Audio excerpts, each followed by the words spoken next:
Hi.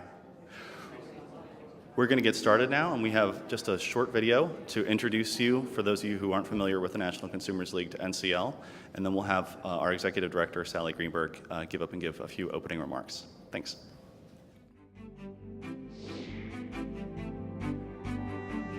You may not know it, but NCL's work has touched your life. If you've ever bought a car, worked a minimum wage job, shopped in a grocery store, or made purchases online, then you have been helped and protected by the National Consumers League. Being a consumer out here today, it's not easy. There's always some new scam. NCL works behind the scenes to make your life healthier, safer, and financially sound. I need some help. I'm glad someone's watching out for me.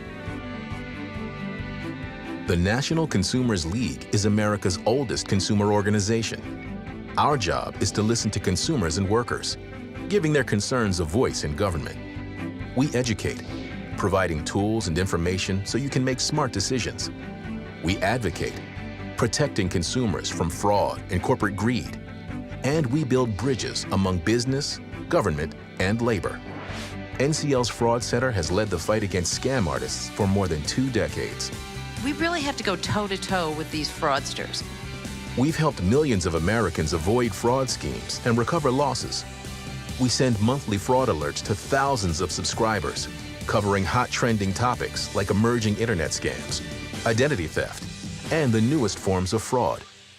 With Script Your Future, we bring together private and public concerns to raise patient awareness about medication adherence. Charles from Cincinnati said the program literally kept him alive, getting him back on track with his medication. Our Life Smarts program reaches hundreds of thousands of kids in classrooms across the country every year, teaching them to be smart and responsible consumers through fun competition. The future of this country is in good hands with these kids. Fair and honest labeling is one of NCL's earliest concerns, cracking down on products that claim to be pure. Is that bottle really all lemon juice? This year, we declared sweet victory on a corn syrup industry scheme to mislabel their product.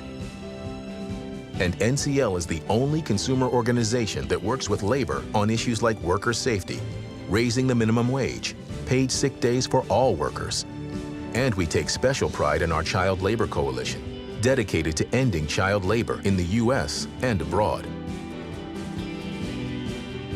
Florence Kelly's century-old mission to champion the rights of ordinary citizens is more important than ever.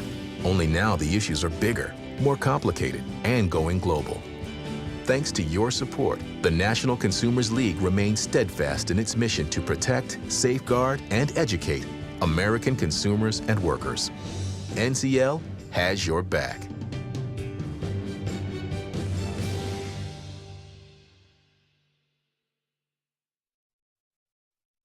Toe-to-toe. I want to thank John for showing us this great video and for helping us and working with the rest of the NCL staff to organize our conference on identity theft. So my name is Sally Greenberg. I am the Executive Director of the National Consumers League, and I want to welcome each and every one of you here this morning.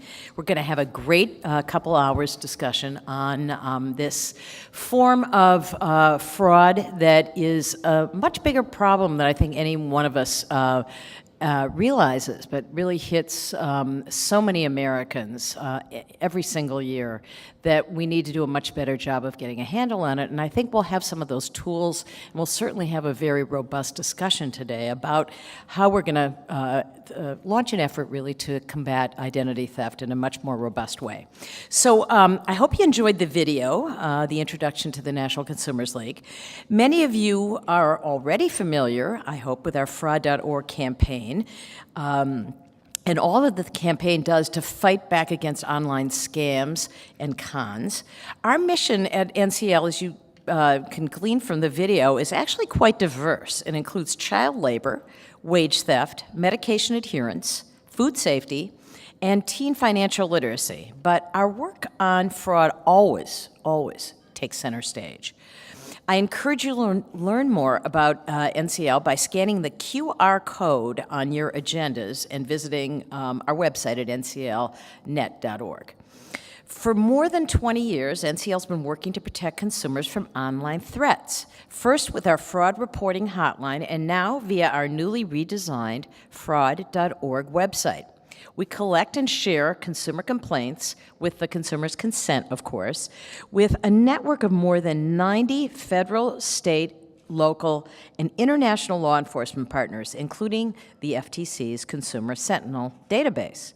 We also run the Alliance Against Fraud, which is a coalition that brings together private and public sector organizations to discuss emerging fraud threats and coordinate strategies to address them. NCL is also a bridge builder. We convene government, industry, and advocates to take on some of the toughest problems that are facing consumers today. That's why we're so pleased that today's conference brings together some of the best minds on identity theft and data security, including our keynote session with two consumer champions. One is the current chairwoman of the Federal Trade Commission, Edith Ramirez, and the former chairwoman of the FTC, Deborah Majoris. They will engage in a wide-ranging discussion about federal policy and identity theft, and it should be really interesting. Next year, the National Consumers League will celebrate our 115th year of advocacy on behalf of consumers and workers.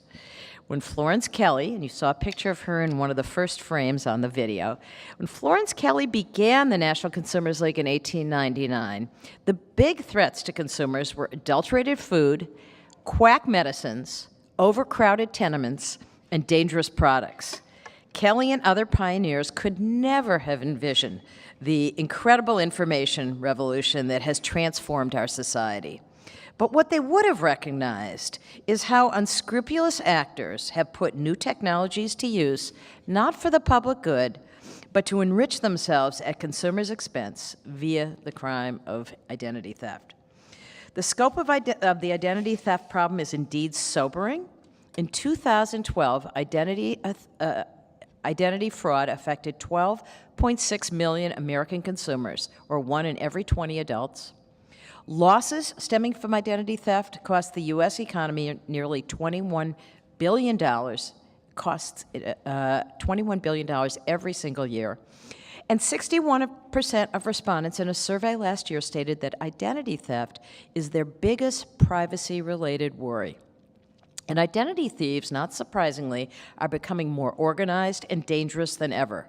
There are black markets online where ID thieves can buy and sell compromised personal information at the push of a button. And that's why we're releasing a white paper report on the state of identity theft, authored by our very own John Brayo. I've read it, it's excellent, and I recommend it to you. The paper's available at our website at nclnet.org and in your packets. It examines the continuing threat of identity theft and makes some, I think, some very important recommendations for reforms to better protect consumers, which include, I'm just summarizing here, that we need Congress to pass a comprehensive national data breach notification standard akin to what many of the states have already done. We need the United States and our foreign allies to coordinate and cooperate more effectively to eradicate identity theft. And emerging threats, such as thieves stealing Social Security numbers of children and other identifying information, thieves filing fraudulent tax returns, and committing medical ID theft need to be addressed. We believe the administration could launch a campaign to identify gaps in federal policies that allow these forms of identity theft to flourish, and we're going to be encouraging this morning to do so. So finally, I'd like to thank our partners at Google for underwriting this event. Without their support and dedication to the mission of the League, today's event would not be possible. So now I'd like to invite John Brayo from our staff, once again, back up to the podium for a few housekeeping notes for the day. And I want to thank all the folks on our staff and our partners who were involved in putting together this event, because as all of you know, gathering these great speakers and organizing an opportunity like this is a lot of work. So thanks to them, and I'll turn things over to John.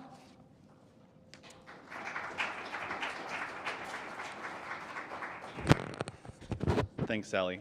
So just a few housekeeping notes before we get our first panel underway. Restrooms are at the back of the room, down the stairs on your right. And because we're recording this, I'd ask that folks, if you haven't already done so, go ahead and turn off your cell phone ringers. Finally, we have a Wi-Fi. The login information is on the tent cards on your table. And if you are tweeting about this event today, I encourage you to use the hashtag every 3 seconds. So 3, the number 3, every 3 seconds. If you're looking for speaker bios, they are accessible via the QR codes that are on your agenda. And then a note quickly about the Q&A procedure for our panels.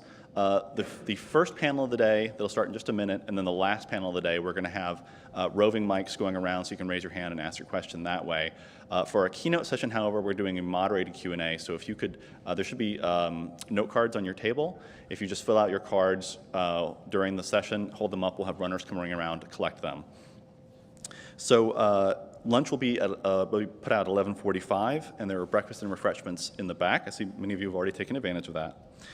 So finally, I'd like to invite Rob Pecoraro to come up. He's going to be moderating our first panel. Rob is many of you may know him from his more than decade as a tech columnist for The Washington Post.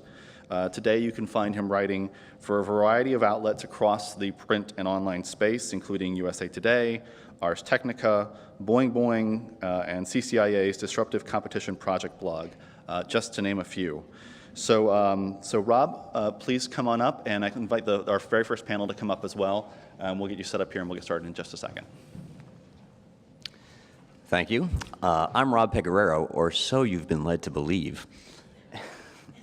Why don't you all introduce yourselves briefly, explain how you came to this issue, and we'll get to it. Sure. My name is Andy Bonello from Verizon. I'm a director of cybersecurity and public safety. Verizon, we handle hundreds of data breaches for our clients around the world, and we have this unique position where we get to see what happens when security fails. And so as we're traveling around the world investigating crimes that lead to ultimate data theft, we felt the need to share and research that perspective with the rest of the world. And so we put out a data breach report every year. It's a data breach investigations report. You can get it from Verizon.com or just Google DBIR or data breach investigations report and you'll get to it. Prior to that, though, I was with the Secret Service. So part of today's conversation, I've been involved in investigating and consulting on identity theft since about 2001. So I'll be sharing some insights from the law enforcement component as well as my private sector time at Verizon. Great, thank you. Hi, I'm Abigail Davenport. I'm with Hart Research, and we're a public opinion and strategic research firm. I do research on a wide variety of topics, but have had the privilege of doing research for the Family Online Safety Institute for the past few years on issues related to parents and teens and their attitudes about privacy, security, and online safety and identity theft. Particularly, most recently in the fall, we did a survey of teens looking more specifically about their attitudes regarding identity theft, what their behaviors are, what they're doing to protect themselves, what they might be able to do more of. And so I can bring that perspective in terms of parents and teens and the way they approach this issue. My name is Alan Friedman. I'm at Brookings. I used to be a computer scientist, and I wasn't very good at it, so got a degree in public policy, which makes me a mediocre economist and a mediocre political scientist and a mediocre organizational behavioralist. When you're mediocre at that many things, you sort of have to move to Washington. So I've been here. A few years ago, I wrote a paper on identity fraud from sort of a systemic risk perspective. And I'm also here to plug a book coming out in January, Cybersecurity and Cyber War, which actually ties together how these different issues are related to these broader international discussions. So cybersecuritybook.com. My name is Zach Entrotter. I'm an assistant U.S. attorney in the District of New Jersey. I work in the Economic Crimes Unit, and more specifically, I'm part of the Computer Hacking and Intellectual Property section in our office. Our office was one of the first ones to start up a so-called CHIPS unit, the coolest unit in the office, obviously. So I work on these types of cases pretty much every day. All right, let's go to the first question here. Javelin Strategy does a lot of research on identity theft, and the latest stats, I was looking over them just now. The problem in financial terms peaked in 2005 at $32 billion, and now it's down to only $20.9 billion in 2012, which is great, except the percent of U.S. customers hit by identity fraud seems to have stayed around 5% the last 7 years.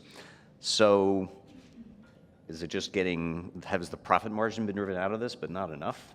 What's the overall dynamic we see here? Well, I think what's interesting is, certainly I don't know the population statistics, so I apologize for not knowing how much the population may have grown since. But what's interesting about looking at the numbers there, we see that the number of data breaches is certainly going up every year, right? When we look at our data breach report, we analyzed 47,000 incidents last year. 621 of them resulted in data breach, right? And so when you look at the evolution of the criminal and their desire to go after a central location of large amounts of data, right, that certainly plays a contributing factor. Alan? So building on the idea that a lot of the risk that we're seeing is emerging from data breach, there's a study that came out of Carnegie Mellon a few years ago by Sasha Romanowski that found that data breach notification laws actually helped. So the FTC collects state-by-state reporting data, so they just looked at how states adopted data breach laws, which happened over a period of time, and actually found that on average about 6% reduction, which is a large number when you're talking about the numbers that we've been talking about, make a difference. And the bigger question is how people are using this data. Andy's completely right that these are criminal acts, and the question is, how are people actually extracting value from the system? Credit card numbers trade on the open market for dollars. And certainly Andy can tell you that his group has done a lot of work on that. I interpret that fact to say that the real heavy lifting is not getting the data, it's using the data. If I have your credit card, I can go on a nice spree, have a nice night on the town. If I have all of your credit cards, that doesn't scale. And so the defenses have to focus on changing the economics, raising the cost to the attacker of efficiently and, most importantly, automatically extracting data. Anytime you can remove the computer as a tool from a cyber criminal and make them do things by hand, you've helped reduce crime. That's an excellent point. If you read up on malware, viruses, Trojan, spam, whatever, a lot of the discussion there gets too focused, I think, on technology, and it's really, it's a business. It's a stupid business and a criminal one, but there are economic motivations, and if you can make it more expensive to try to make a living this way, realistically, if criminals wanted to work hard, they would get a real job.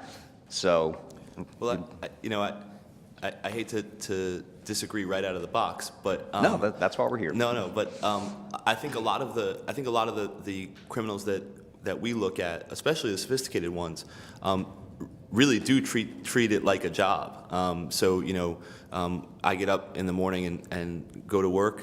These guys get up probably later than I do, but they work just as hard. And it's remarkable when you're sitting across the table from someone who you've arrested and who you're now proffering, and you realize exactly how much work it is. Because just to build on what Alan said, monetization is not a simple thing, and especially if you are obtaining large amounts of data, oftentimes you need a network of lower level people. You need runners, you need people who you can sort of sacrifice if things go wrong, and it's much more difficult than you would think to actually pull the dollars out of stolen identities. One of the bigger cases that came out, and you probably remember the gentleman's name, I can't remember it, but he was linked to compromising about 30 million credit card numbers. And the Department of Justice filings sort of demonstrated that he had earned $200,000 over 3 or 4 years. That's not a lot of money for a smart guy in the tech industry. Needs to reconsider his life choices there, I'm thinking. Yeah. No, That being said, though, Albert Gonzalez had $1 million buried in his backyard. Right.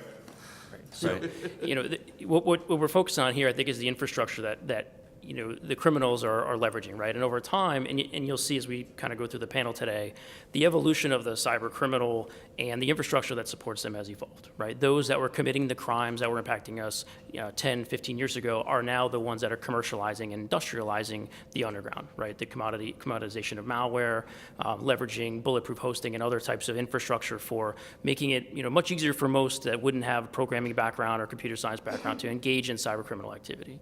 Right? And that's going to continue to provide that anonymity and with Zach and what his team does, and the recent arrest that he's prosecuted on.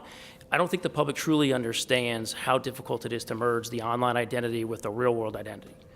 Right? That is a very daunting task, and it becomes quite cumbersome. So the efforts that the U.S. Attorney's Office and law enforcement around the world, Secret Service, right, in those investigations, they do a really good job of being able to merge that, and it becomes a very challenging. And the results of that, though, give us a bigger, broader picture that I think we'll kind of paint for you today. Okay. The second question here may shed a little bit of light on this. Another factoid from Javelin. 2010, 11.8% of notified data breach victims were victims of identity fraud. 2012, that number had climbed to 22.5%. So it seems that we're talking about industrializing and sort of getting a mechanism exploiting this. Obviously, if you can get a whole bunch of credit card numbers, other data points about someone all at once, it's probably easier to monetize that. To what extent can you sort of drive up the cost of that? I mean, besides, if we assume that data breaches are still going to happen at some level, what's the next step to try to increase the cost of actually getting the money out of the data you've acquired? So I'm going to speak kind of from my law enforcement background here, not necessarily from the Verizon brand. So what's interesting about the evolution of the infrastructure is that it's built upon a certain mindset, right? And that mindset has been embedded within that culture for well over a decade. And in order to operate within that environment, you have to have certain skills. You have to have a certain respect for the community, if you will, and it polices itself, right? And as that evolution and that mindset has been permeated it's not a large group of individuals. When we take a look at, and I think Zach can share some more insight based upon his current role, but we're not fighting, at least that are affecting the payment system, and we talk about identity theft and the payment card industry. It's a very small number. It's not a large group of individuals that's really doing this. It's those that have honed their skills, that have access to the infrastructure. Bracket on that? I would like to not, just because I don't want to give any kind of indication to the criminal. But at the end of the day, I would say it's less than a few thousand, if you will. Right. But that's important to understand, because as Zach and his team and as law enforcement are having successes every year, we focus on, I don't think we truly understand the importance of that one arrest or those 2 arrests a year of that high-level criminal, because we don't truly understand what it means, right? When we look at data breach statistics, I can map from about 2008 till now changes in the statistics and the methods of the bad guy and how they have to attack organizations and their shifts and kind of that cat and mouse game every year in the data breach report that we produce, right? So there's statistical changes of how bad guys are having to go after the data they want based upon those arrests. And I think that's an important part, that this isn't, even though statistically there are things that are occurring year over year as far as security organizations and the weaknesses and the vulnerabilities that exist, the bad guy still has to find different ways, and we see those changes year over year in the statistics. So I guess to sort of get back to the economic angle, I guess there's a certain amount of competition and the market is being made a little more efficient. Maybe that explains the They have to reinvent. They have to reinvent, right? They're about renewable process and return on their investment, just like every other business is, right? So as soon as they have to come, if they find a vulnerability and they can leverage that vulnerability across a specific sector or piece of software, they're going to do so until it gets fixed. On to the next thing. That's right. Just to jump in, an embarrassing story. One of the first talks I gave after I got my PhD, I tried to make the case that cybercrime isn't a law enforcement issue. Which I gave at an Interpol conference, so that didn't go over very well, and actually got a good education shortly thereafter. But I think there are some things that we can look at. One, just as things evolve, we're seeing a change in, at least the data I've seen, is sort of the curve of what the loss is. So for example, for payment card fraud, a lot more people are getting notifications because there are a lot more cards out there. But when you talk to the card processors, a lot of those are test cases, right? They're trying to find out, is this a good card? And that triggers an alert. And once you get a phone call from your credit card company, then you're going to say yes when Javelin calls you, right?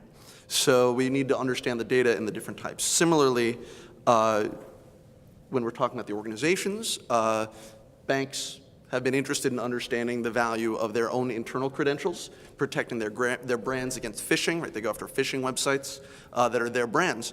But it wasn't until recently that the banks were actually going after money mule sites, a huge network of websites that are trying to recruit individuals to act as patsies. These are the runners that we've talked about, that the banks have said, hey, this affects our business, we need to go after them as well. And I think it's important to draw a distinction between how you raise the cost in the payment card sector versus the sort of the broader, more complicated frauds that do require the sophistication that Andy talked about. Okay, so this question is for Zach. July, the U.S. Attorney's Office in New Jersey announced the biggest data breach conspiracy bust in U.S. history, involving the theft of more than 160 million credit card numbers, which I guess statistically some of you must have been the victim of that, and hundreds of millions of dollars in losses. Was this a big difference in the scale of what they were doing? Well, obviously the scale, in terms of the techniques they were using compared to other ones? Yeah, the short answer is yes. And it goes back to something that Andy said earlier, which is that the population of people who are really sophisticated is shockingly small. I think that there's a perception out there that every other Eastern European teenager in a sweatshirt is able to pull data out of the cloud and and essentially terrorize Americans and Western Europeans. It's not the case, and if you really want to engage in this kind of high-level, long-term activity, it's extremely difficult. You need a tremendous amount of skills, but even more importantly, you need a group of people who have a division of labor. So what separated, we think, what separated this crew out from your run-of-the-mill group are a few things. The biggest thing was patience. These guys were willing to wait for 6 months or a year after infiltrating to hang out, essentially, in the systems and not exfiltrate any data, so that the systems would not necessarily see, brand new code and then an immediate exfiltration and look to see, well, what's the change? What took place just now that allowed the exfiltration? So they waited. And if you are, desperate for cash and you're only looking for a quick hit, you're not going to take that time. So the first difference between these guys and almost anybody else was that they were willing to wait. They were willing to be patient. Second, they had this division of labor where they had specific people who were skilled at the initial hack. Then there were people who were skilled at exfiltration. And finally, there were people who were skilled at monetization. Most groups, most gangs don't have that kind of really specific division of labor. And the other thing that really should be pointed out is that the case that we announced in July was really a continuation of the Albert Gonzalez case. The Albert Gonzalez case is an amazing case for a number of reasons, and Andy actually worked on it. I was, still in high school, I think. No. I looked that old already. It was an amazing case that resulted in the longest sentence in cyber history. Albert Gonzalez is serving 20 years right now, and it was amazing. For one reason, that was that Albert Gonzalez was caught initially.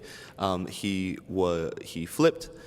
He began cooperating at a very high level, and at the same time that he was cooperating at a very high level, on the one hand, he was hacking at an extremely high level on the other hand, simultaneously. And he's quite a character. He was caught again, and his arrest really spurred on this Heartland case, which was still producing results as of July of this year. And I mean, Andy can probably give more details on exactly how the case went down. Okay. This next question, actually, something we've gotten familiar with in my home. You know, if you, I guess, have a credit card long enough, you will probably at some point get that nice little letter notifying that there's been a data breach and you should check your credit report, inform your bank, change your passwords. My wife, I think, got 2 of those a few years back. Do any of the steps that are recommended in those letters, do they actually do anything? I mean, I have to say, I don't know that we actually did any extra checking of credit reports. Our finances seem normal from then on. It seems like nothing happened. So is that advice actually constructive? I mean, personally, I think the answer is yes. I think that anything that you do helps. And I think that there are real-world analogies that work, right? So, you know, thieves are looking for soft targets, right? They're looking for soft targets on the subway. They're looking for soft targets if they're burglarizing houses, and they're looking for soft targets if they are engaging in identity theft and data breaches. So if you change your passwords on a regular basis, if you use longer passwords, if you use two-step authentication, any of those things are going to put you ahead of 99.9% of the population, and nothing is going to stop the most sophisticated person perhaps from obtaining your data.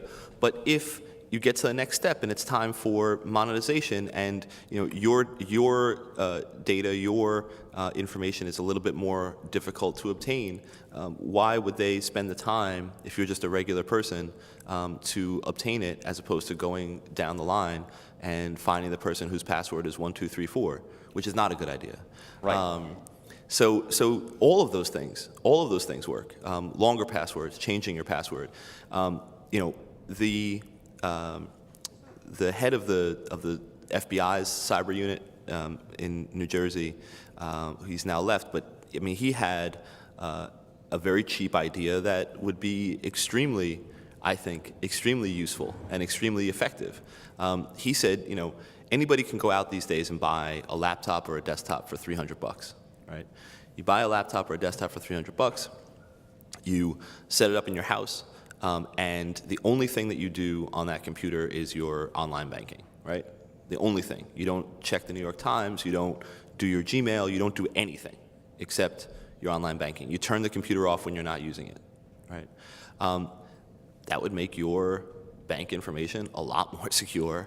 Brian Krebs' version of that advice is get a Linux CD, just boot it off that, do your online banking. You don't even need the extra computer in that case. Sure, yeah, And does that make you 100% secure? No. Does it make you... Because the bank could have a data breach. Yeah, but right. But does it make you a heck of a lot more secure than almost anybody else? Absolutely.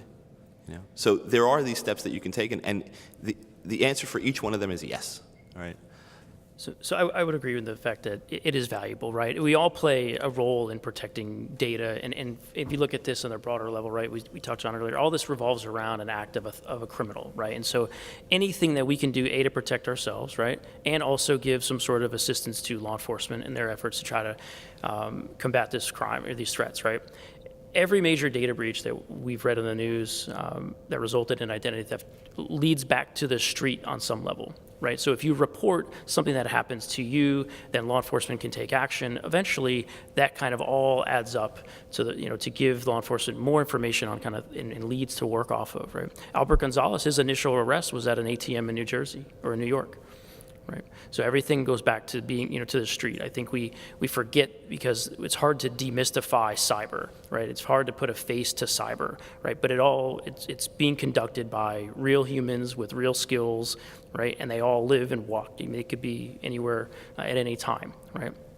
I think it's important, though, we look at this, those steps are reactive steps, right? And if we can take those steps proactively, that may give us a much more of a fighting chance as individuals, and certainly organizations around the world are now at a point where they're doing the same for themselves, right? They realize that the results of their security and their efforts that they put into this are now, they affect, the livelihoods of others, and they're taking security very seriously, around the world. This next question is to Abigail. Hart has done some interesting research.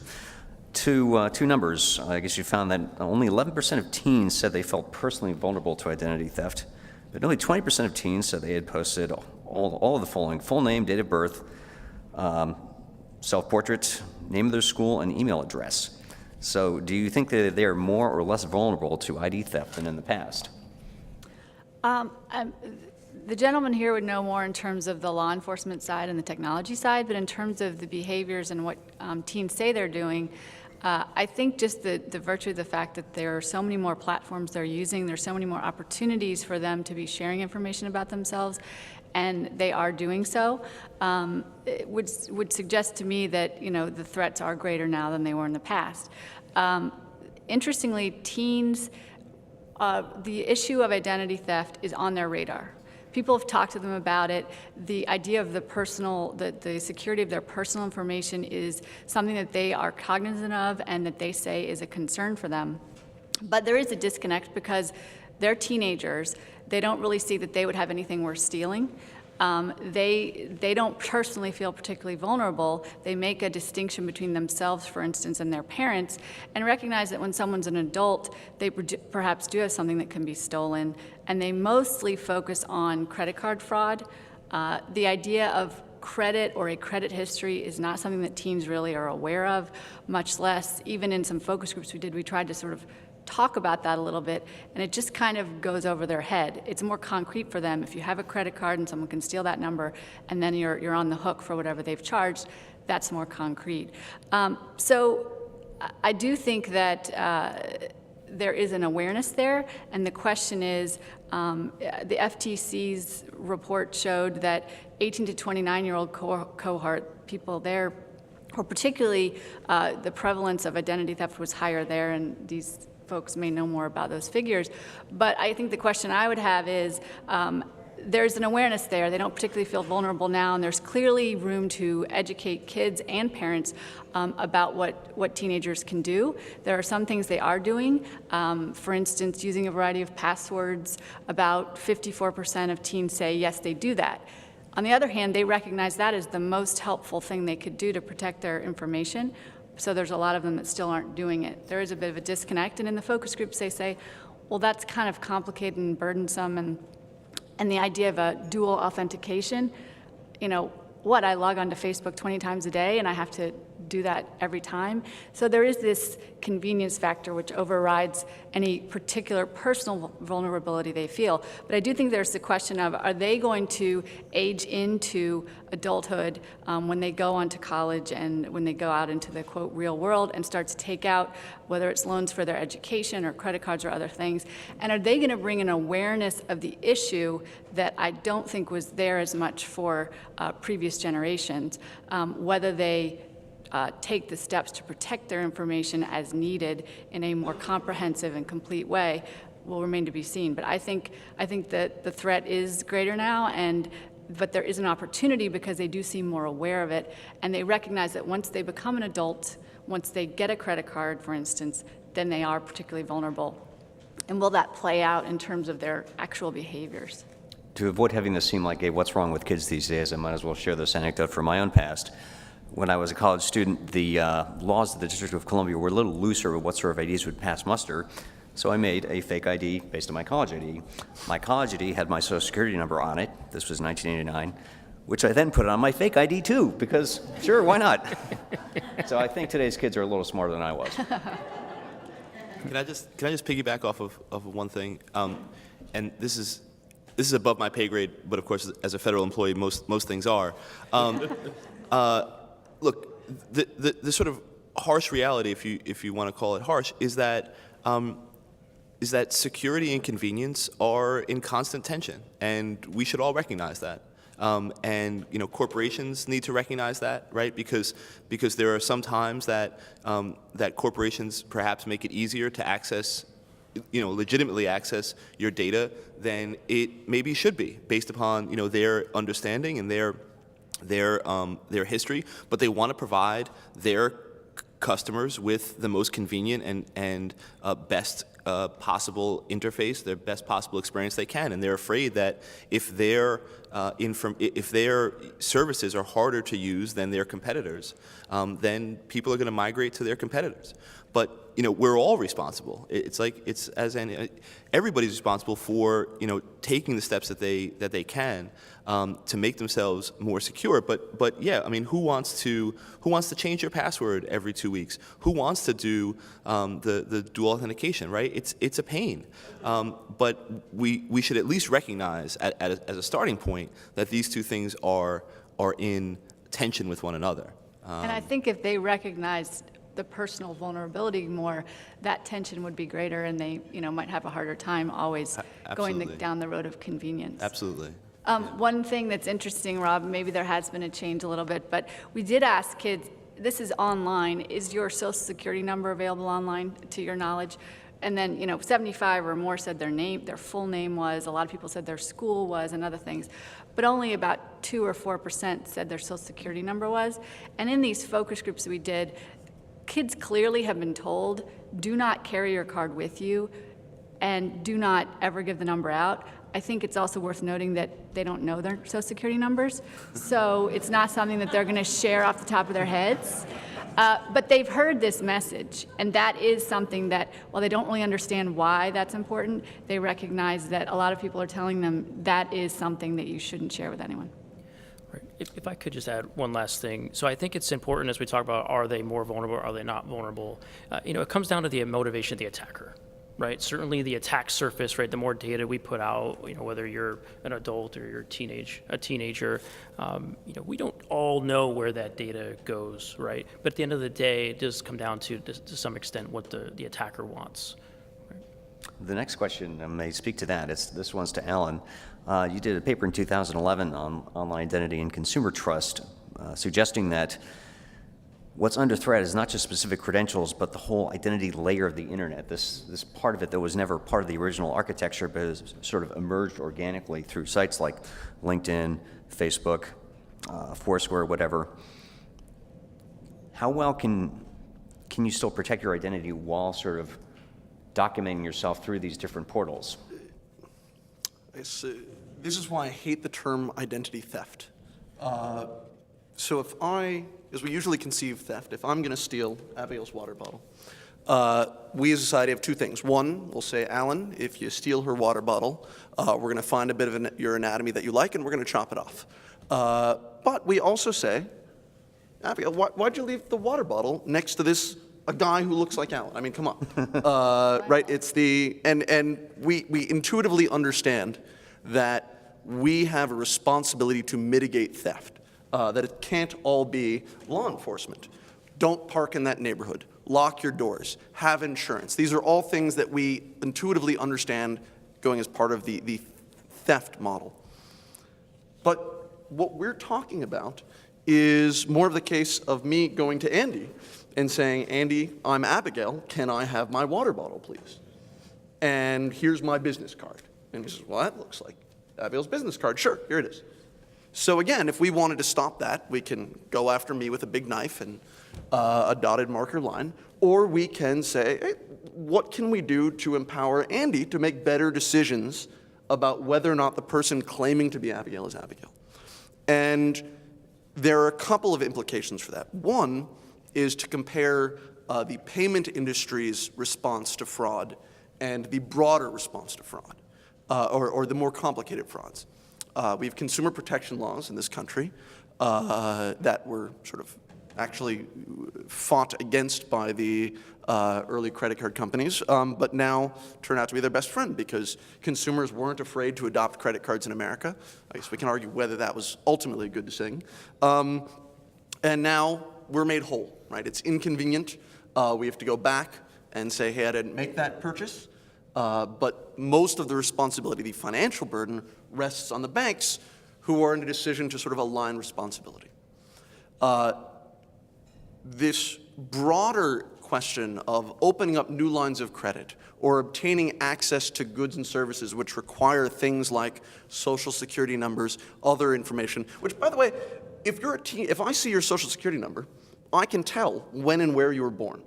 So why isn't anyone looking and saying, hey, that person's a teenager, they can't possibly have a mortgage with that Social Security number? We need to figure out how do we put these protections in at the decision-making process. And unfortunately, there is a financial conflict of interest here. The same people who are responsible for making a lot of the decisions about how to and when to grant credit also have a vested economic interest in ensuring the consistent availability of their services to make that decision. And so you have people proposing, hey, maybe teenagers, we should have a lock on their ability to take out a large line of credit. For me, that seems like a no-brainer. Using the sort of nudge-based regulation, saying, listen, let's make it harder for everyone to get a line of credit. If you want a line of credit, you can get one, but it's going to be a little harder to get, so we're raising the cost to the attacker. The real risk is on the total identity layer. When does fraud get high enough? When are the criminals getting systematic enough that they're actually going to break the authentication systems that we use now? Online, that's just username and password. So when the back-end fraud detection fails to keep up, you're going to have decision makers who are going to say, well, here's my fraud rate, here's my profit in enabling online access for banking or anything else.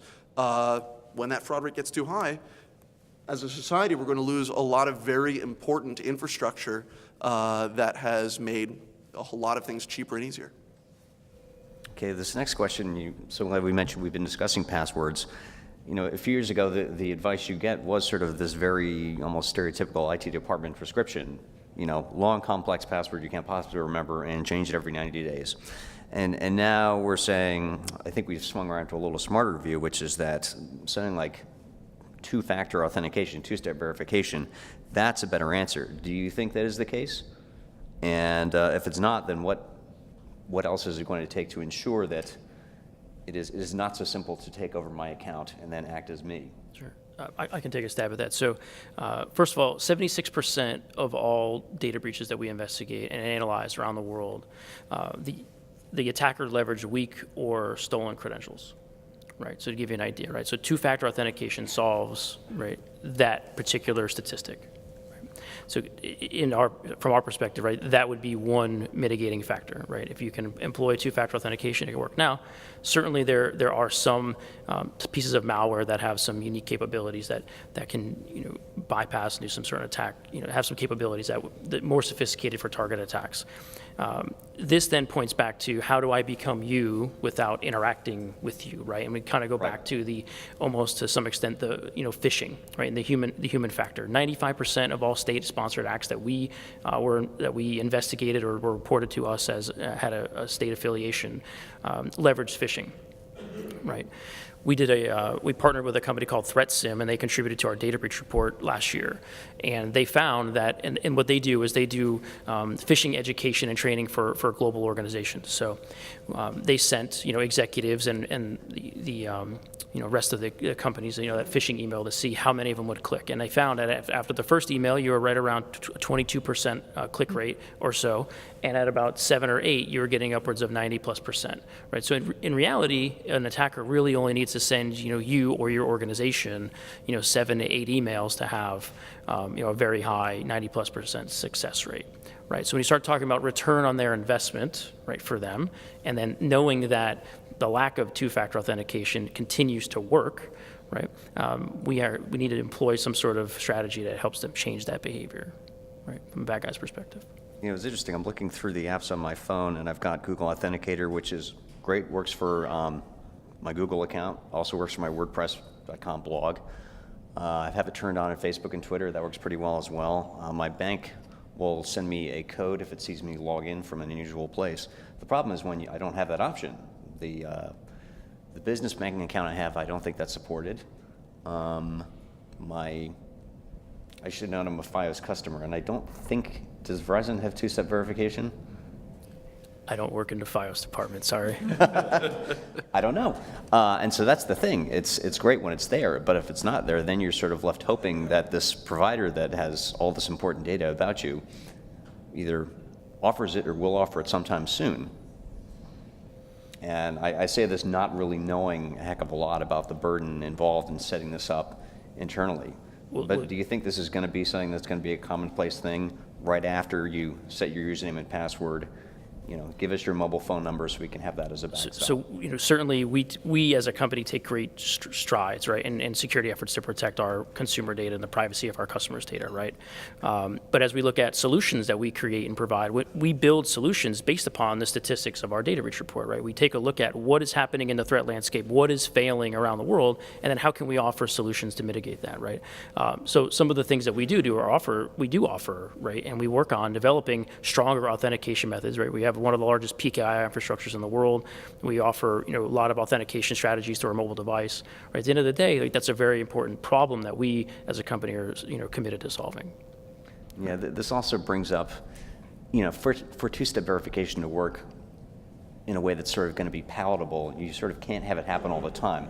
And WordPress that does. If I'm logging in from my desktop, the very computer I started this blog from, I get that, I have to enter the code. And Facebook will sort of only ask me to submit the code if it's a strange login from a new location or a new computer. But for that to work, these companies need to know a lot about you, the same way your credit card company knows a whole lot about where you spend. So are we as a society ready to sort of put that trust to say, yes, you should sort of, you know, be peeking at what I'm doing all the time, so you know when something, you know, a login that's supposed to be me is probably not. Yeah, I mean, I think all of these questions are fraught, and none are simple. But I can say that, for example, the steps that banks take when you apply for a credit card online. I'm sure most of you know at this point, maybe some of you don't. You apply for a credit card online. The bank places a cookie on the machine that applied for that credit card online. I'm working on a case now. It's a charged case, an indicted case. We took down about 25 people in New Jersey, New York, Pennsylvania, mostly around the Northeast, who had applied for and received tens of thousands of fraudulent credit cards. And this is one of the sort of, this was not, you know, a tremendously sophisticated fraud. They had a huge network, dozens or hundreds of people working for them, and they would apply for credit cards online, direct the credit cards to addresses that they controlled, have runners go out, collect the credit cards, use them for a really decent period of time, build up the credit slowly, and eventually bust them out. It was a massive credit card bust-out case. And a tremendous amount of the evidence that we have been able to obtain is to say, well, from this address, we know that from this IP or this machine, we know that, you know, 44 credit cards were applied for from this single machine. Now, that's extremely helpful to the eventual prosecution. Query why it was that on the 43rd or 44th application from the same machine, you know, there wasn't there wasn't a sort of automatic rejection. Maybe the bank thought it was a startup founder who's just trying to self-finance. Fair enough. But the same thing applies. The same thing applies in stolen identity refund fraud. I don't know how many of you know about stolen identity refund fraud. This is something that really affects all of us very directly because it's money that's stolen directly from the United States Treasury. Stolen identity refund fraud is the theft of real people's Social Security numbers and the filing of tax returns using the Social Security numbers of real people. The thieves they fill out online usually now, they fill out tax returns that indicate that the applicant is due a refund. They direct the refund checks to addresses they control. Again, runners go out, collect all the refund checks, deposit them into accounts that the thieves control and spend the money. You might be shocked to hear that stolen identity refund fraud costs the United States Treasury $2 billion a year, every year. To me, that was a shocking amount. It seems huge. A lot of the stolen identity refund fraud is centered on Puerto Rican citizens because Puerto Rican citizens have Social Security numbers, but they are not required to file 1040s unless they do work in the continental United States. So you have this big pool of Social Security numbers that will not already have a 1040 filed, right? We broke up a ring in a case that I worked on with about 14 arrests and about $65 million in real losses to the United States Treasury. Why is it that if, and again, the IRS knows where the online tax refund applications, where the 1040s are being filed from, right? They can tell you that 56 1040s were filed from the same computer. We had one computer in the Bronx that had filed hundreds of tax refund applications. Well, okay, if you can tell that there are hundreds of applications being filed from one computer, why would you accept anything beyond the first? And if you want to say, well, H&R Block is going to file hundreds of applications from one computer, then fine. Then all tax preparers should have to register with the IRS and say, that this IP is going to be whitelist their IPs, right. So I think that we're look, all of these things it's all a continuum, right? So corporations, the government, we're moving towards greater security, and it is the cat and mouse game that was referred to before. But lots of steps can be taken that would make us more secure and make it a lot more difficult to monetize, I think, the fraudulent information. The difference between public and private responses to ID theft was something we talked about in the call the other day, and it does seem that if you compare the loss prevention routines at major credit card issuers, with what seems to be in effect at the IRS, you sort of wonder if the IRS was as good at catching fraud as, say, American Express, what would we have? To what extent can you improve that, given that more effective IRS enforcement sort of gets some people upset a little bit? Yeah, no, I mean that's exactly right. But it's also it's a resources issue. I mean it was said earlier, right? But to really effectively monetize a SURF scheme, a stolen identity fraud scheme, you need a lot of people, and you need a lot of criminals who are willing to work together. You also need, quite frankly, you need crooked postal workers, right? So what we'll see is, the Postal Service, without getting into too much detail, the Postal Service is beginning to be able to track this stuff. You'll see that 700 tax refund checks, fraudulently obtained tax refund checks, are being delivered along the same mail route, right? So, okay, what does that mean, right? But all of this stuff is so reactive, right? Because we first see that, then you have to start at the bottom, right, with a mail carrier. You try to arrest the mail carrier, you try to flip the mail carrier, now you have to get to the next step, and the next step, and the next step. And the people at the top of the pyramid are really sophisticated. But you have to get through all of those layers. It's starting to sound like an episode of The Wire here. Yeah, it's hard. And so, our case was a great case. Not to take too much credit, but it was a great case, but it was a $65 million case. The problem is a $2 billion problem, right? The people like me who are on the line are not going to be the ones who are going to solve that problem systematically. That's just the reality of the situation. Yeah, so it's interesting too. I mean, one of the reasons why we do the data breach report, right, is to most organizations are protecting themselves to some extent in theory, right? And we try to bring more of an evidence-based risk approach to the problem, right? It's hard for organizations to understand, individuals to understand, until they have a good understanding of what reality is, right? We have the real, true knowledge of the problem and the threat landscape. And I think it's important that, we have to understand our attacker, right? And the effort of attribution and the law enforcement work gives us all the methods and means, gives us victims, methodologies, and things like that help us understand and demystify a lot of the threat, right? But as as security professionals, we have to look at what are the products that we sell, right? What are the methods that we use? What vulnerabilities are we creating, right? So all of us have to take a little bit of ownership in understanding what vulnerabilities we introduce, what is the threat landscape, and then how does that threat landscape apply back to ourself, right? And then constantly going through that process. And that is organizations, that's on an individual basis, that's if you're developing software applications, if you're protecting Fortune 500 security perimeters, whatever it may be. Okay. Next question governs a study the federal government did back in 2007. The President's Identity Theft Task Force made 31 separate recommendations to better protect government and private sector organizations from identity theft.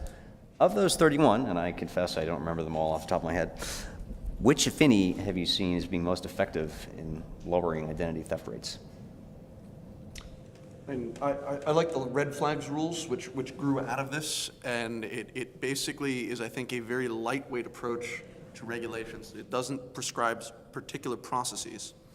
And it also doesn't prescribe, you have to hire a consultant to give you an entire process, which is sort of the Sarbanes-Oxley model. Instead, it says, you need to think in your organization, what are red flags that you might look at for identity fraud, and just tell us how you're going to spot them. And in fact, you don't have to tell us, you just have to have a plan so that if something bad does happen with your organization, we're going to come in and look to make sure that you actually you did have a plan, you were looking for bad things.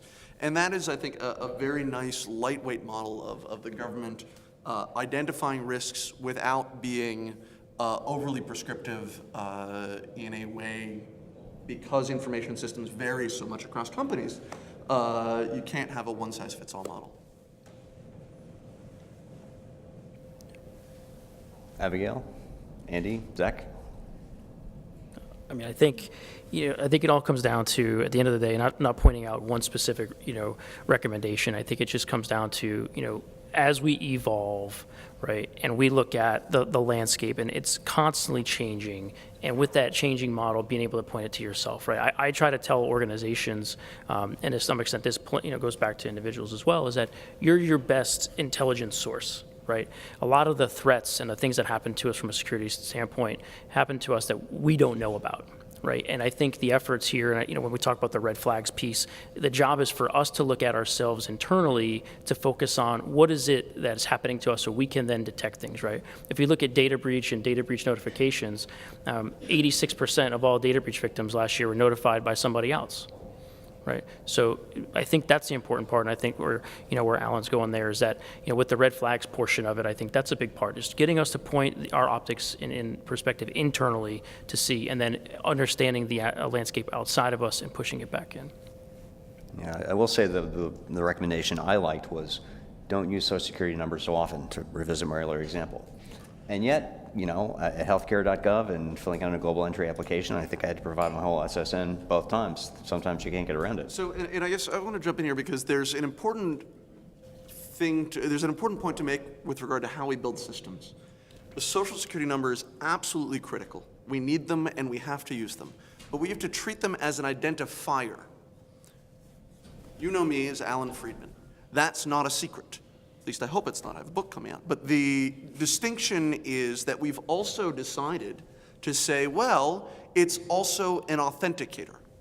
We use the same thing as an identifier, how the computer looks you up in a system, and there's only one you. There are many John Smiths. There's only one there's slight duplicates of Social Security numbers. But we also say, we assume that you're the only one who uses it, and therefore we use it as an authenticator. And that's the real danger of where we switched. And in fact, if you pull out your Social Security card number, your card, it says on them, not for use for identification purposes. Now, we've decided to use them for identification purposes, but we also need further layers in the authentication system to help provide that support. And just a final interesting study, your Social Security number is actually very predictable. It's a function of where and when you were born, the first 5 digits. And there's a wonderful study that basically went from taking a picture of you to actually being able to guess with 60–70% accuracy the first 5 digits of your Social Security number by basically doing facial recognition, mapping it to online social network profiles. If you've got your hometown and your birth date, then you've got a good chance at guessing just from probability and statistics. And I think that sort of demonstrates how, the data that we have, we can't just assume that it's private anymore. Now I'm thinking of what a clear picture of my face I've posted on LinkedIn and Twitter and all that. Next question is a sort of catch-all to all of us here. So much has changed in the past 5 years in terms of, ways to find information about people and the amount of data collected on our purchases and activities online. If we'd invited 4 identity thieves, and I should note, I didn't check any of your licenses, so you could be identity thieves, to the panel instead of you 4, what would they say are the biggest changes they've seen in their own, their own business model, how they go about their work, such as it is? I would say that I want to look for centralized data stores, right? I want to be able to leverage and get more return on my investment. So I'm going to focus on the easy prey, but at the end of the day, I still have to have and make sure I maintain those relationships with large-scale infrastructure providers in the underground to help facilitate my criminal activity. Like bulletproof hosting and whatnot? And that's an example. That's right. Right. And so as I have to navigate the landscape within the underground. I'm going to be completely cognizant of the relationships I maintain and how I'm going to continue to do research on organizations that take security seriously and those that don't. And I'm going to try the easiest way to get into an organization to steal that data before I try anything else. Right? I may have very sophisticated means, but I'm not going to share them with you if I don't have to, right? Because I can save those tools in my toolbox or my arsenal for a later date when I need to come up against an adversary that's a little more, or a security team that's a little more secure or defense in depth. Abigail? I don't know enough about the back end of it, but in terms of just the many opportunities that people have to share their information are encouraged to do so and can provide them a lot of value. It seems that there's more and more that is out there, and so there's just a lot more that you can land upon, I would think, but I don't know the back end. I guess that does sort of point to how the whole challenge question method of security kind of went out of style, certainly after Sarah Palin's email got hacked, because you can research a lot of that stuff pretty easily. Alan? So at the automatic side, I think one of the things that we've seen from data breaches is we've got giant password files. So now it's very easy not to just run a dictionary attack of trying every word in the language, but you can actually run all of the passwords that have ever been used for Zappos.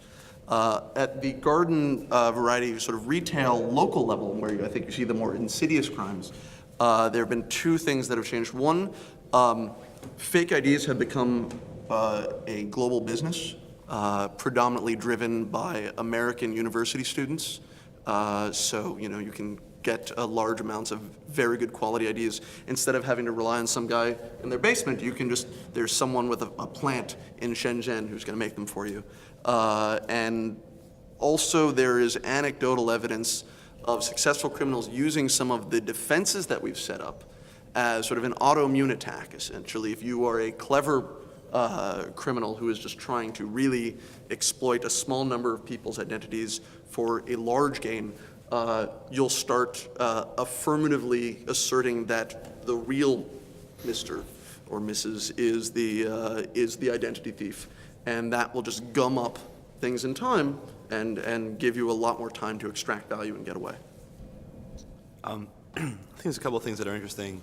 First, I think that just in the last 5 years, I think that at the federal level anyway, there's a lot more federal law enforcement attention being paid to cyber than there was before. I think that the Secret Service has really taken the lead on a lot of these things. And the Secret Service has a very long-standing dedication to it, but I think that all of the other agencies that we deal with are now much more cyber aware and are setting up more squads to do cyber.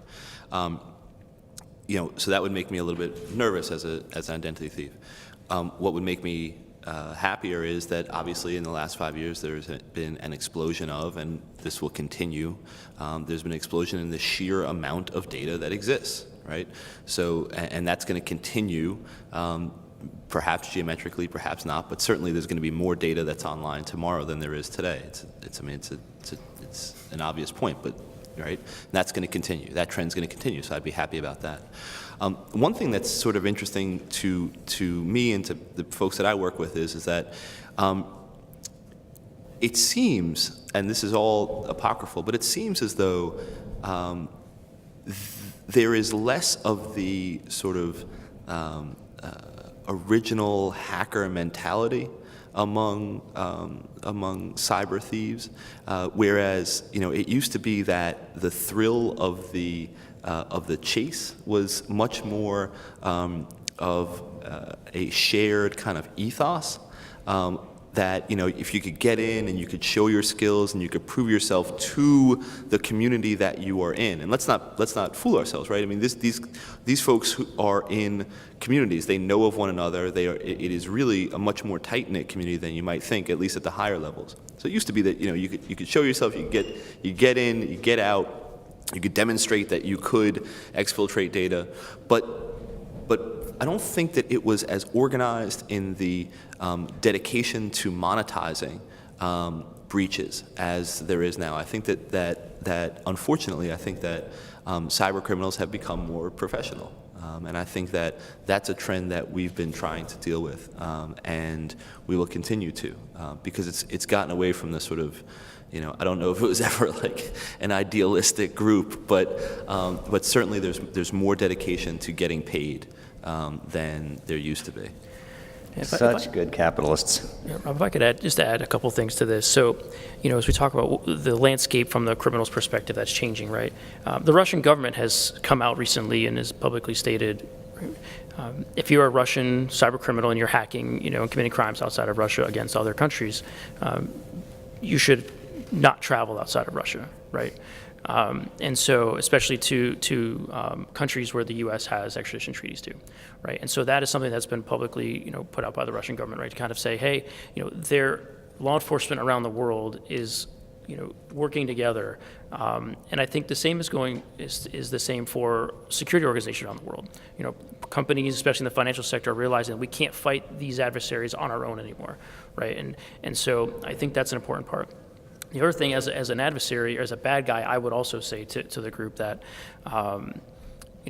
I really focus and I study and am a student of the regulatory environment globally, right? So I change my operations based upon the regulatory requirements of certain countries and of where the data I would want to steal operates in. And I also track the arrests of bad guys around the world, and I understand how they are arrested, so I can understand how law enforcement is doing what they do around the world, right? And so I think that's an important part, right? Is they're students of their craft, right? They're honing their skills based upon the lessons learned of those that failed, right? Similarly to the way we do, and to some extent from the reasons we put out the data breach report, right? We want to share those lessons learned because you don't know. There's going to be a lot of myths about a certain cyber criminal and skepticism around how they may have been arrested, but until they read an affidavit that's publicly available or they talk to another cyber criminal who had a conversation with that individual who was arrested, they're not truly going to know, right? And that information travels very quickly amongst the underground, right? They communicate, in a manner that's much more effective and efficient than most security teams, communicate within the private sector. Okay, last question for me, and then you all will get your turn. There's been a lot of sort of chatter about real names policies at places like Facebook, Google+, and certainly when I first got online, there was no such thing. Your AOL account could be whatever. Your CompuServe username wasn't even your choice. It was a random string of numbers. And now certainly it's much easier to figure out, except of course when we're dealing with spammers, who exactly it is you're talking to. And I want to hear from you in particular, Abigail. How are teens, parents, and average consumers dealing with the fact that I guess they're making it a little easier for people to figure out who they are IRL while online and still interact in all these interesting sites and services that were just not an option back in the day? Well, teens certainly, a lot of them say they're using their privacy settings and they're aware of them, but there are some that aren't, and I think 10% who said they didn't have privacy settings on any of their various accounts. The majority said that they had them on all their accounts, but there's certainly room there to increase the usage of those settings among teens. But they're clearly made aware of those. They're doing other things in terms of their various passwords and a variety of passwords, as I mentioned before. Parents, we did a survey, sort of parallel surveys of parents and teens previously. Parents, there's a bit of a disconnect. Parents think they know more about what their teens are doing than the teens say they know. But a lot of parents are using parental controls. We had a majority, but there certainly was room for that. I think the challenge is that parents aren't only concerned about identity theft, but they're concerned particularly about sort of stranger danger and the personal safety of their kids. So a lot of the ways that they're monitoring relate to that in terms of logging on to their children's Facebook accounts, looking at their browser history and other things. Interestingly, the parents actually underestimated teens' concern about identity theft. They thought their teens would be more concerned about sort of reputational damage if someone posts a picture of them they didn't like or said something about them that they didn't like. So it's on parents' radar clearly, and they recognize their kids are focused on it, but they may not understand the degree to which their kids are at least aware of it.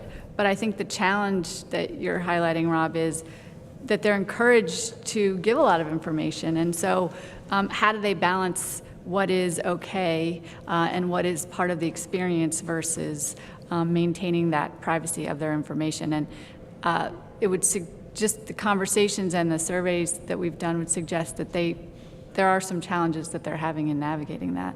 And there isn't always a clear, the Social Security number is a clear, bright line, but a lot of other things are not. And I think they don't necessarily think about the web of information that could be available, particularly across platforms, that then, if we had done a survey of the identity thieves themselves, we may have learned a lot about how they use that, but you guys obviously know more about that. So I think, briefly, pseudonymity is critical online, and I'm not the expert on teenagers. So for Tumblr, for example, I would argue that the Tumblr community, which is very active and popular, particularly among sort of counterculture and minority groups, is popular and is based on a culture of pseudonymity. Similarly, in sort of a reverse of what people of our generation are doing, Twitter is seen as a private network, limited and actually very actively controlled privacy settings about who can see, whereas Facebook is seen as the sort of popular, global, everyone you've ever met gets on Facebook. And the fascinating studies that I've seen on teens, in fact, I think you were involved in one of them, showed that they were, they really do care about privacy. They care passionately about privacy. But for a teenager, privacy is about hiding information from your parents. And so that's the main issue, and it's a question of control. And similarly on this point of control, which again, in teenage psychology, very important, the most dangerous thing that I've seen in terms of security behavior is password sharing is seen as a sign of intimacy. That, the way that that two 10th graders really care about each other is they share their passwords, and that is just a very dangerous habit to see enforced, and one hopes that, like many of the things that we do when we're teenagers, it's grown out of. And in our survey, a third of teens said they'd shared their password with someone besides their parent. So, there was this disconnect between their recognition of the concern about privacy and even about identity theft, but behaviors that might not be protecting that identity. Okay, and now it is your opportunity to quiz these fine folks. Somewhere out there, there's somebody with a microphone who I totally can't see because of these lights pointed at me, but please raise your hand and a microphone will somehow make its way to you.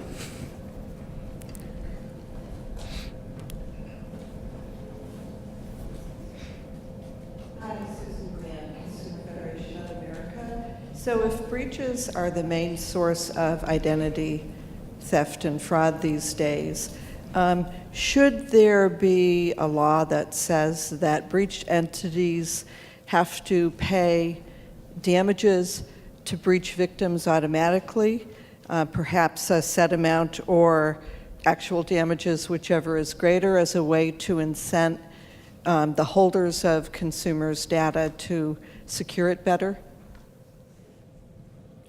Well, there's certainly a whole market emerging right around cybersecurity liability insurance, right? And so I think, as that continues to mature and grow, I mean, not to push liability on one, respective party or another, right? But at the end of the day, organizations are looking at what is my liability and what am I going to be responsible for based upon a set of circumstances that I have to deal with. And so I think that you'll see that market continue to evolve over time. And I know the government's doing a lot of work and research on that currently. So, and on the question of this, so 3 years ago, every year, every security company sells what they were selling last year, but now it protects you against a different threat. And 3 years ago, it was data loss prevention. I think there is a pretty active set of incentives for organizations to minimize data breach. They're spending on it. It is the only area where we're seeing cyber insurance actually thriving, where companies are sort of understanding what their exposure is, because there's a very real consequence. Breach notification is not free. And it's enough of a cost that it's gotten the attention of counsel, and counsel gets the attention of senior management to invest in mitigation and then insurance. The real challenge is creating an environment where you have insurance not just pushing the risk onto another party, but actually internalizing that so that the insurers are in turn working with companies to minimize the overall probability of loss. Just to add one thing, I don't want to advocate one way or the other in terms of what laws should or shouldn't exist, but one thing that I think we should consider if we were thinking about a law like that is who it might impact the most, because we see a lot of breaches that are not against a Verizon, are not against an AT&T, companies that have tremendous amounts of resources dedicated to breach prevention. But some of the most effective breaches that we see now, and a sort of growing trend, are attacks against point-of-sale terminals for very small businesses. So your local Chinese restaurant has a credit card terminal. There is information stored on those, and when that's breached, it's not as though this Chinese restaurant has a tremendous amount of excess cash to be able to try to mitigate those risks. So if there was automatic liability, you might be hurting the little guy a lot more than you might be sort of misincentivizing, I think. I mean, we have seen organizations go bankrupt, right? Mid-sized organizations, small organizations file for bankruptcy because they just can't survive, everything that they have to get through a cybersecurity incident, right? But I think what's important, kind of shifting the focus from regulation and law to, I think empowering organizations in the first place, right? We mentioned earlier that 86% of organizations don't detect their breach themselves, right? And what that means is really that they don't have any control, right? They don't have any control over their response. They don't have any control over their public messaging, their risk communication strategy, how they would or would not approach, a strategy around dealing with regulations, right? All those types of things. So I think we should really focus efforts on not just around, instead of focusing on liability, focus on empowering organizations to be able to detect things on their own, to give them the ability to control how they move forward. Who has the next question? You've touched on this a little bit, but can you address more specifically the role of consumer education in both, whether it's had a success recently in the reduction in identity theft, and also what more we can be doing as consumer advocates?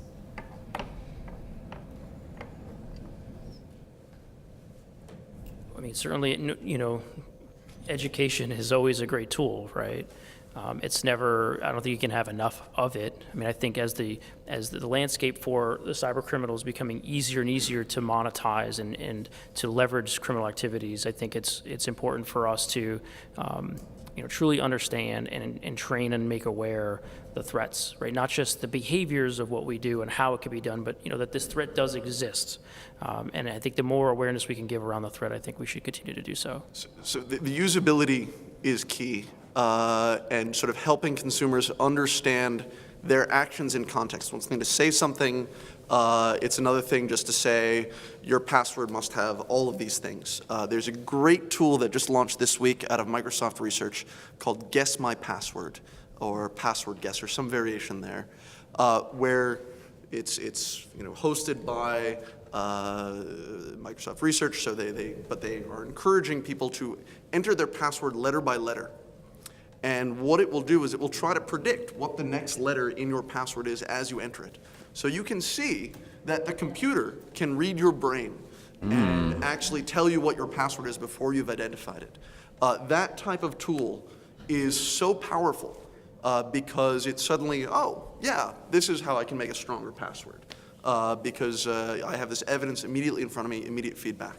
That type of tool is what we need at the point of interface where consumers are making decisions and using tools so that security becomes something that's part of the flow without just being follow these rules. And I think for teens, we did talk a little bit about who they would want to hear from on this, and particularly to make them more aware of their own vulnerability, not just once they're no longer minors.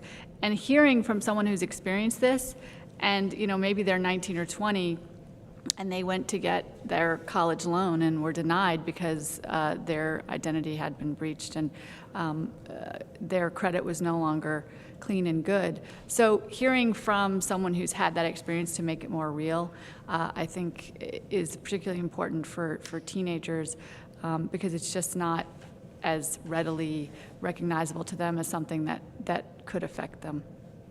I think we have time for one more question. So just to follow up on your question about the password guesser, I'm 55, and there's a study that says I'm at the peak of my financial decision making. So they tell you don't write down your password, and you're saying make a difficult password, and I have 30 accounts for which I have to have a password. So I'm not supposed to write it down. My brain can't remember 30 passwords. So I mean, I understand what you're saying, but for the average person, that is really difficult. I write it down. I know I'm not supposed to, but I write it down. So you should write down your password. I will say you should write it down. It's better to have a better password that you write down with the assumption that your house is a fairly safe space. Because if the bad guy is sitting in front of your computer, you have a lot of other problems.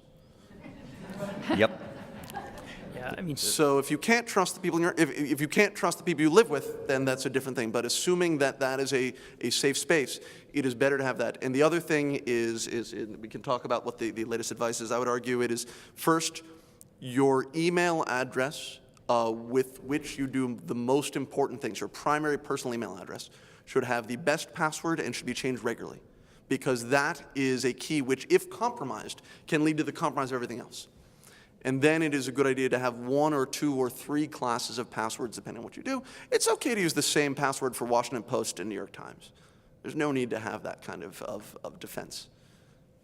One of the best pieces of security advice I ever got came from a guy named Bruce Schneier, who's a very smart cryptologist. And he said, not just write down your password, put it in your wallet, because you know to keep this thing safe. If somebody picks it up, the piece of paper they're going to want is not the one with a bunch of random strings of characters on it. It's these pieces of paper.